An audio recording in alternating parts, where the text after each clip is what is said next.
Dedicated to the great outdoors, it's Southern Woods and Waters with Hugh McNaughton. Southern Woods and Waters is brought to you by Gander Mountain, Greenform Construction, the Burns Insurance Group, Cunningham Buick GMC, Nashville Marine, America's Motorsports, and now here's Hugh. All right, welcome everyone. I'm Hugh McNaughton. And I'm Brandon Downey. And we are Southern Woods and Waters. That's exactly right. We hope that you are sitting back in your recliner or your couch and you got that hot cup of coffee or cold glass of milk and some cookies. Yeah. It's time to practice up for Santa Claus, Brandon. We're 60 days away, bro. Time to get your rut weight put on and get ready for November, December now. We got a show for you tonight. We've got two local legends. I promise you, ladies and gentlemen, these guys will enlighten you on the upcoming rut. And, you know, a lot of people ask us a lot of questions about, Hugh, when do y'all predict the rut? When do you do this? I'd like to take vacation time. I'd like to call in sick. You know, they get all of this. Hey, we're going to help you tonight. We're going to help you figure out just what 3 days or 4 days you need to call in with a cough or something like that to get out of going to Get work. a little bit under the weather every once in a while in November. November's bad about that. Go ahead and get that flu shot and get it going. Yeah, that's right. But I promise you, we're going to enlighten you a little bit and talk about that tonight. So, Brandon, widen us out and introduce our guests. Well, we've got with us tonight, you guys have seen him on here before. I've got just to my left here, Mr. Wes Stone. And Wes is the founder of Tennessee Deer Hunters, and he is also one of our sponsors here at Southern Woods and Waters. That's exactly right. And just to his left, we have the local legendary hunter, Mr. Randall Haley. I heard it was infamous. Infamous. He might have moved up to infamous. FBI top 3. Come on. That's right. So, you know, we're going to talk tonight just about the rut and some of the things that are entailed with it. Like Randall said just a few minutes ago, it's one of the most misunderstood times of the entire deer season. It's everybody tries to pin it down and get it down to this day and this hour and this is how it's going to happen and this is going to start it, you know. So there's just a lot of myth that seems to follow the rut around, you know. And everybody wants to nail it. Oh yeah, you know, I want to nail it. Yeah, this is exactly. I want to take the day off before, the day of, and the day after. Yeah, that's right. Yeah, that way they got plenty of time all 3 phases. Hang and stand, shoot the deer, and go to the taxidermist, get back to work. And that's the you know, that's the way most of us want to do it. But let me tell you something. I think you're going to find out tonight it's not quite so cut and dry like you think it is. And Randall, good Lord, it's the amount of hours guys like you and I have spent in the woods. Wes, you too, just from our age alone. But I do have to say one thing before we ever get started on the rut. What a wild weekend the youth had. Oh, they hammered them, my didn't gosh. They showed us something about Did the they rut. not school Yes, us? they did. Yeah. That's them when the rut starts. Yeah. I'll tell you what, these kids had, they schooled us old folks just like you, They you killed some big spanked us. Yeah. I believe it was one of the best that I've seen as far as just, you know, with Tennessee Deer Hunters every year, even before I had a little one to take like I did this year, I get up every Saturday morning on the juvenile and start checking, you know. That's right. But man, I think this year, I think they outdid themselves. The weather was perfect. The timing was great. It was just one post after another post after another post, you know, and It didn't quit. It didn't. there's nothing more exciting. About the time you thought you was through seeing them all, you just kept on going through. You know, right. it's more and more. And more and more. And so many, I saw so many pictures, by bunches. I saw a lot of kids crying. And you talk about tug at the heartstrings. They touched me. You know, they knew what they did. They took a life and they respected that life. Right. And you know, parents out there, if you're teaching your child that, I'm going to tell you something. You can't be any better parent than to do that. They've got to respect the life they just took. And you know, take it, put it on the table fair for Thanksgiving.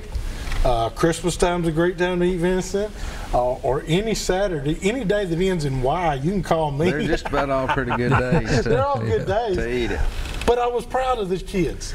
They did great. Yeah. And if you'd had cameras with them, you've probably seen a lot of daddies crying too. Yeah, I think you would have too. You were successful with Miss Emery. We were. It was by far my #1 deer hunt so Well, far. and I got to say this. Now, Miss Emery has a little bit of a fan base. She's got a little cheerleading squad out She there. does. She does. Just for simply because you're on here and she comes on here. So there's a lot of grown-ups that like to see little Miss Emery kill one, and she really did, y'all. She did just that. We're going to show you a share it here picture in just a little bit. We're going to share that, but.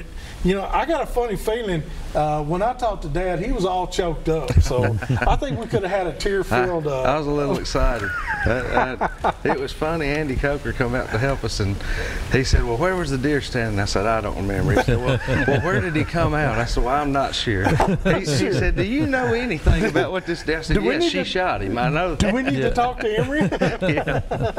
Yeah, I got a little bit excited, but You it was got fantastic. excited, and then you know, Southern Woods and Waters. I have for years taken a kid that's not mine, not kin to me. Take them out, let them enjoy the outdoors, and I took Bradley Taylor with me, and it wasn't Taylor, was it? Travis. Travis, that's it. Bradley Travis, that's it. Thank you. Yeah, that's all right. I took Bradley Travis with me, and his mom had contacted us about 2 months before. Been a couple months ago. And she wanted to know what application she had to fill out and all that. And I said, "You just won it. So, Yeah, you filled you're the it out. first one that asked, so you got it." That's right. So you took Emery on Saturday, and I took Bradley on Sunday. Him and his dad. We had a fun-filled day. Both of us got the jobs done. And yeah, I might not have been a dad on mine, but I was proud. Pretty excited. Pretty I'd say. excited. Yeah. And anytime you see a kid that will, I mean, as soon as he shot, he literally almost threw my rifle back at me because he was running. That's exciting. It is. And there's nothing like being with somebody on their first deer. At any age, but especially a juvenile hunter, a youth hunter. So, Randall, how many have you taken out like that? What, kids? Yeah. Oh, me. Whole bunch of them. It's like me, bunches. I don't even remember. Some of them are 28 and 30 years old now. Yeah. I like to watch the hair on their ears wiggle. You know, when On their ears wiggle. you come up there and it's all getting excited and that shot goes off. I had a preacher one time turkey hunting, he fell plumb over when he pulled the trigger on that gun and just fell back. So, I've been there too, Randall. I took 2 First Assembly of God preachers with me. You know, they all got that good-looking hair for preachers. You know, well, we went jugging, and they both caught one weighed about 30 pounds apiece, big old flat heads. Son, the spirit was filled that night. We had a grand time out there watching them bringing those big catfish. But, you know, little, small, old, fat, big, small, it doesn't matter. Everybody had a great time. And just want to say, parents, thank you so much for investing your time in those kids this last weekend. Hopefully you were some of the lucky ones that got to harvest. And I'll tell you what, it was worth it. It was really worth it. It was. Congratulations, Dad. I appreciate it. You know, and like I say too, we still have a whole season ahead of us. I mean, she's not done. I mean, you know, you can take them as much as you want to. You don't have to take them every weekend, but I usually do. Hey, you got to tease our Facebook. Yeah, we just want to tell everybody. This is the week you want to get over and make sure that you join us on Facebook this week. We are fixing to start our post for our Christmas giveaway. Yes. It is going to be a like and share type post. You will need to be following us on Facebook. And I just got some news today that there's going to be another little something added to the giveaway, and we'll make an announcement about that later on. Yes. But that's going to be big. So get over and follow us on Facebook. Keep up with us. Keep sending us your pictures. I mean, we've gotten lots of pictures over the last the week or so. So keep those coming in, and just keep up to date with us, and keep us up to date with what you see going on out there too. So that's right.